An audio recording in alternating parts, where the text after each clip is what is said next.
para hablar de los implicados. Imagino que hay, desde el punto de vista de los cargos ostentados, diferentes presuntos delitos cometidos en una circunstancia como esta.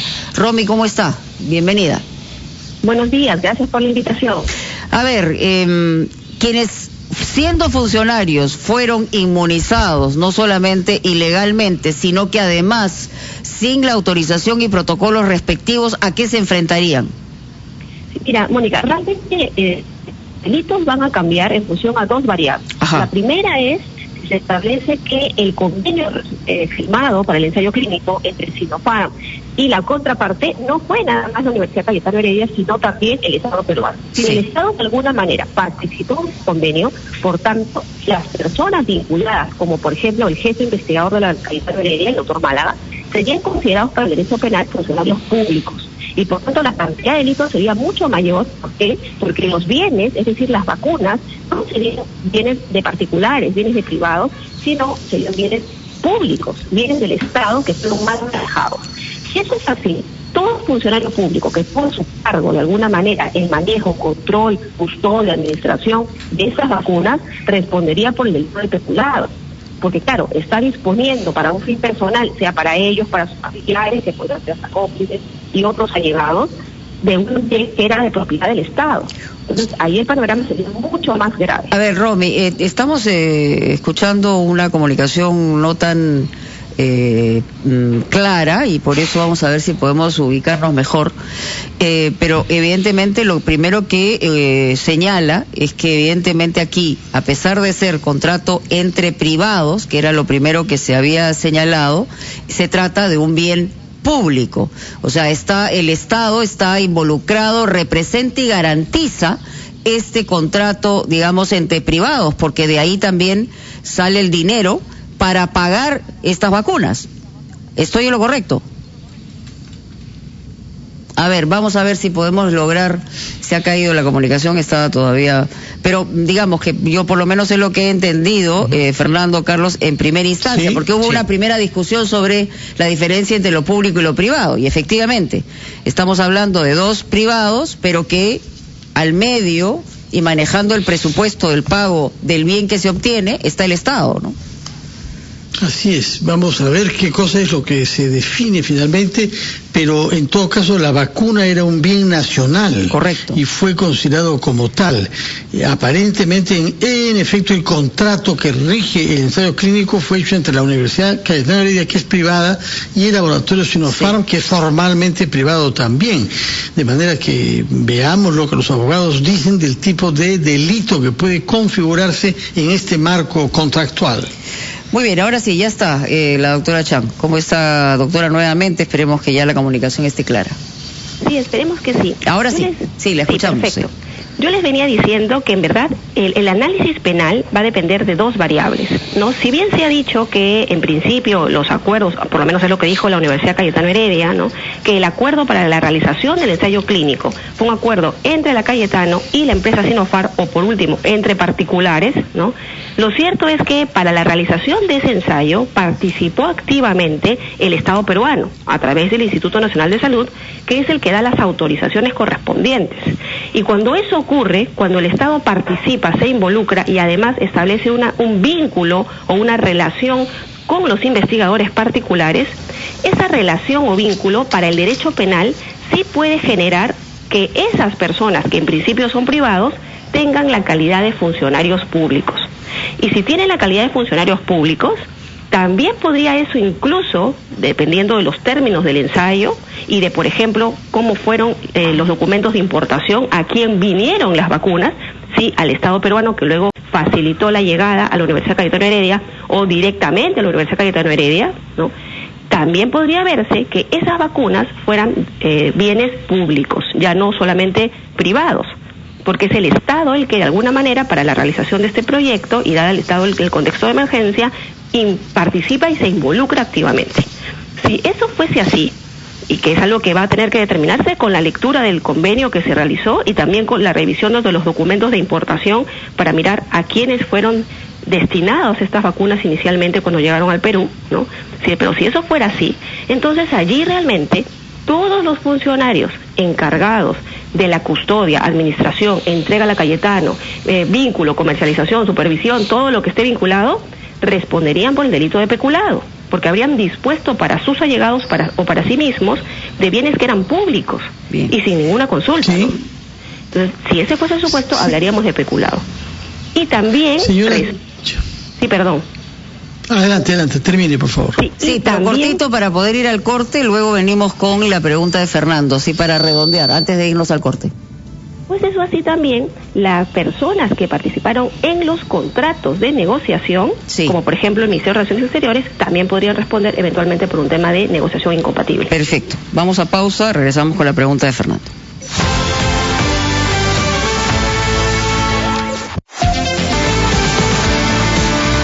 Son las 8:19, estamos conversando con la abogada penalista Romy Chan, que nos ha explicado los alcances de lo privado y de lo público en el escándalo llamado Vacunagate. Y yo quería preguntarle, en este contexto general, ¿cuál es el estatuto jurídico del presidente de la República? ¿Qué es lo que se puede hacer para procesarlo y qué conclusiones podría tener una eventual sanción, dado su carácter de candidato al Congreso? Bien es público y él tenía, por supuesto, posibilidades de disposición del bien, y es más, él asumió ese rol activo, ¿no? Porque muchos han dicho, bueno, pero no era su rol, ¿no? Finalmente era el presidente. Sí, pero asumió de hecho. Y eso es algo que ya ha quedado establecido anteriormente en otras jurisprudencias, que sí puede generar responsabilidad penal. Si él asumió ese rol y el documento, el bien es público, hablaríamos también de peculado. Pero no solamente de peculado, sino también eventualmente de concusión, que es sanciona el delito, sanciona a la persona que, abusando de su cargo, obliga a que le entreguen algún bien que es del Estado. Pero no solamente eso, solamente para seguir la línea de Fernando, él podía inclinar la balanza en relación a un contrato determinado con el laboratorio que estaba vendiéndonos el producto. Exactamente, por eso, además de la concusión, además del peculado, se sumarían también a eso un delito de negociación incompatible, y también podría haber un tema de corrupción. ¿Por qué? Porque si se demostrase que él ha estado recibiendo algún tipo de incentivo para, por ejemplo, vacunar a personas que incluso ya eran particulares, empresarios, o también personas que lo podían haber apoyado en la campaña o lo podían haber apoyado en las marchas que él convocaba, todo esto podría dar lugar a esta investigación también por corrupción. Ahora, ¿cómo se le procesa? Bueno, lamentablemente, pues, el Congreso, cuando eliminó la inmunidad, lo hizo para los delitos comunes, pero no para los delitos de función, con lo cual, en los delitos de función, si bien no hay inmunidad, está el antejuicio. Y el antejuicio implica que él tiene este privilegio de que el Congreso le levante de alguna manera este velo protector hasta por 5 años luego de que él ocupó el cargo como presidente. Entonces, una vez que se le levante este velo protector en el Congreso, recién es que la Fiscalía y el Poder Judicial podrían procesarlo y, si lo encuentran responsable, condenarlo. ¿No? Efectos en el tema electoral, bueno, hasta que no hay un tema de inhabilitación o una medida cautelar en un proceso penal que disponga que no puede ocupar el cargo de funcionario público, lamentablemente no va a tener ningún efecto práctico. Doctora Chan, nosotros hemos tenido acceso al informe de calificación de estas denuncias presentadas en el Congreso y, por ejemplo, hay decisiones de que se proceda, o mejor dicho, se declare procedente las denuncias contra Vizcarra por organización criminal, concusión, peculado doloso, cohecho pasivo propio, negociación incompatible y tráfico de influencias, e improcedente, ojo, en el extremo de colusión agravada, malversación, falsa declaración en procedimiento administrativo y falsificación de documentos, entre otros. ¿Cuál es su opinión sobre estos extremos, no procedente en unos, improcedente en otros? Si es que usted comparte esta posición de acuerdo a los hechos presentados hasta ahora. Bueno, la verdad yo creo que el calificar estas conductas en un delito ahora mismo es muy prematuro. Yo la verdad lo que hubiera hecho era acceder al pedido del Ministerio Público o, en todo caso, tratar de buscar el panorama más amplio para darle las mayores posibilidades a la Fiscalía para que pueda encajar las conductas realizadas en los delitos. ¿Por qué? Porque, como nos habremos dado cuenta, toda la información ha ido cambiando constantemente, o sea, ha ido apareciendo nueva data todo el tiempo. Entonces no sabemos ahora si podemos hablar de un tema de colusión o no, si podemos hablar realmente de un tráfico de influencias o no, o de otros delitos. Lo que tenemos es indicios, tenemos variables que nos hacen presumir que podríamos hablar de un delito y no de otro, pero yo creo que buscar descartar posibles delitos a estas alturas del partido no era lo ideal, no era lo mejor, ¿no? Yo más bien hubiera optado por un amplio una amplia posibilidad para que la Fiscalía más bien pueda con tranquilidad calzar las figuras donde realmente correspondan y así evitar un segundo pedido de la Fiscalía al Congreso para que vuelva a hacer lo que ya hizo ahora. Ahora, pero pueden ir por cuerdas separadas. Evidentemente el Congreso, la investigación, el impacto que tiene es no solamente una evaluación de lo que podría estar pasando y vincularle esa información a la Fiscalía, sino por otro lado tiene un impacto político, ¿no? O sea, es inevitable, es parte del rol del Congreso, más allá de que nos guste o no nos guste, o quienes sean los que van a tener a cargo la investigación. Sí, definitivamente pueden ir de manera paralela, pero si la Fiscalía establece que hay delitos distintos a los que el Congreso ya estableció en esta primera oportunidad, va a tener igual que pedirle al Congreso que por estos nuevos delitos realice todo el procedimiento del antejuicio. Y la demora en procesos de esta naturaleza, teniendo las implicancias en el tema también de decisión político, de vinculación con eventuales contratos dentro, además del agravante de estar en una pandemia, estamos hablando de cuánto tiempo, porque miremos lo que está pasando con el gran escándalo de Lavajatos. En realidad todavía recién está por empezar alguno de los procesos en el juicio oral. Entonces, en este caso debería haber un tratamiento mucho más célere al asunto, ¿no? Sí, definitivamente, sí, Mónica, coincido contigo, pero lamentablemente, para ser realistas, no es lo que suele ocurrir en nuestra justicia, ¿no? Aquí, además, por lo que ha pasado, por lo que vamos viendo y cómo va cambiando la información, tenemos un tema de una investigación compleja, donde están participando altos funcionarios y personas particulares y también funcionarios de mediano nivel, de que algo que definitivamente no va a ser rápido.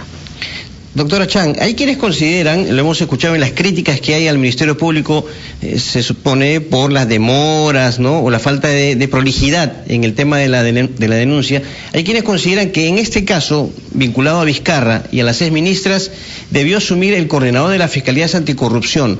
¿Es eso correcto? Porque aquí vemos que la investigación la ha iniciado la fiscal de la Nación. ¿A quién corresponde en concreto? Claro, lo que pasa es que la fiscal de la Nación inicia la investigación, ni bien sale la noticia de Vizcarra.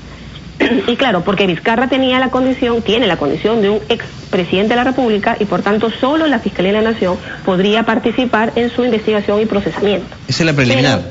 Exactamente, ¿no? Entonces esto fue al inicio, pero entiendo que ya el Ministerio Público tendría pues que estar de oficio abriendo investigaciones para todos los demás, como por ejemplo el doctor Málaga, por ejemplo otros funcionarios del Ministerio de Salud que han sido vacunados, otros también de todas las entidades, ¿no?, del ámbito público. Entonces esto yo entendería, ¿no?, que de repente no lo han hecho público, pero que ya debería estar gestándose, porque la Fiscalía no tiene que esperar a que exista una denuncia oficial para iniciar una investigación. Ni bien toma conocimiento de que existe un delito, ya puede hacerlo. Bueno, hay que enterarse si es que efectivamente lo está haciendo de oficio, si está esperando que esto o crezca más o disminuya, digamos, teniendo en cuenta que todavía estamos dentro de una pandemia. Pero aquí lo grave, y no sé si eso implica un delito también, el hecho de que, teniendo en cuenta que estos funcionarios han usado privilegiadamente esta vacuna no autorizada, y en detrimento de esto ha podido haber vidas que se han perdido, no sé si hay ahí un vínculo penal que se pueda hacer. Sí, yo creo que, mira, además, incluso en el hipotético caso de que las vacunas no fueran bienes públicos, sino bienes privados, yo creo que de todas maneras podríamos hablar de un tema de corrupción, ¿no? ¿Por qué? Porque en el caso, pues, que no fue Sinopharm la que entregó algún tipo de coima a algún funcionario público peruano porque no era esto un contrato público, sí podría establecerse por qué es que el doctor Málaga, que era la persona a cargo del proyecto, acepta que funcionarios públicos que además estaban vinculados con las aprobaciones, supervisión del proyecto de investigación, se vacunen. ¿Fue porque le iban a facilitar el camino en el proyecto de investigación? ¿Fue porque no iban a hacer una adecuada supervisión? ¿O fue para que hicieran todo más rápido? O sea, recordemos que la corrupción no solo sanciona al funcionario que hace algo contrario a sus funciones, sino también el que recibe algo a cambio de por hacer su trabajo, por el solo hecho de hacer su trabajo, porque no debería recibir nada. Entonces, incluso en ese supuesto, yo creo que de todas maneras esto ameritaría a una investigación de parte de la Fiscalía, ¿no? Y el hecho de que en el gobierno de Vizcarra no se haya llegado a concretar el contrato, ¿lo favorece o no lo favorece en una eventual investigación? Bueno, lo que podría hacer es descartar algún delito, por ejemplo, de repente un tema de colusión, porque el contrato todavía estaba en gestación, podríamos hablar de repente de negociación incompatible, ¿no?